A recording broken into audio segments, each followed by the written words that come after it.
বাংলাদেশের অর্থনীতি বর্তমানে এক গভীর আস্থার সংকটে রয়েছে। নির্বাচিত সরকার না থাকায় রাজনৈতিক অনিশ্চয়তা, বিনিয়োগ, কর্মসংস্থান ও প্রবৃদ্ধিকে স্থবির করে তুলেছে।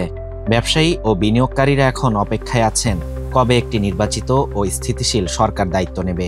আন্তর্জাতিক মুদ্রা তহবিল IMFও ঘোষণা দিয়েছে, নির্বাচিত সরকার না আসা পর্যন্ত $4.7 বিলিয়ন ঋণ চুক্তির ষষ্ঠ কিস্তি তারা ছাড় করবে না।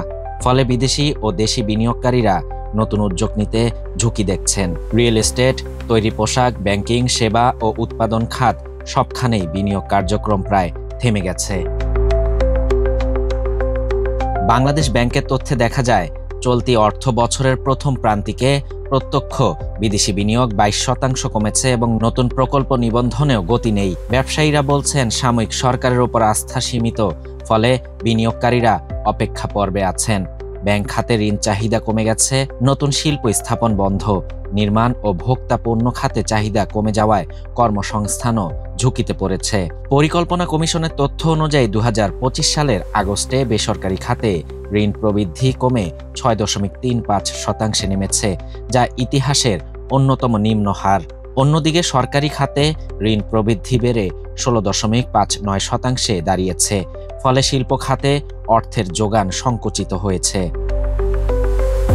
অর্থনীতিবিদরা মনে করেন, নির্বাচিত সরকার ছাড়া IMF ও উন্নয়ন সহযোগিতার আস্থা ফিরবে না।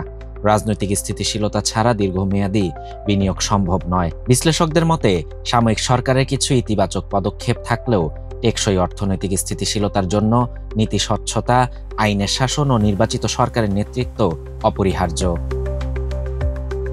ব্যবসায়ী নেতারা বলছেন, নির্বাচনের সুনির্দিষ্ট সময়সূচি ঘোষণা, শান্তিপূর্ণ পরিবেশ নিশ্চিত করা এবং সরকারি বেসরকারি খাতের মধ্যে আস্থার সম্পর্ক পুনর্গঠনই এখন অর্থনীতি পুনরুদ্ধারের মূল চাবিকাঠি। নির্বাচিত সরকার গঠিত হলেই IMF ঋণ ছাড় ও বিনিয়োগে গতি ফিরবে এবং অর্থনীতি আবার প্রাণ ফিরে পাবে।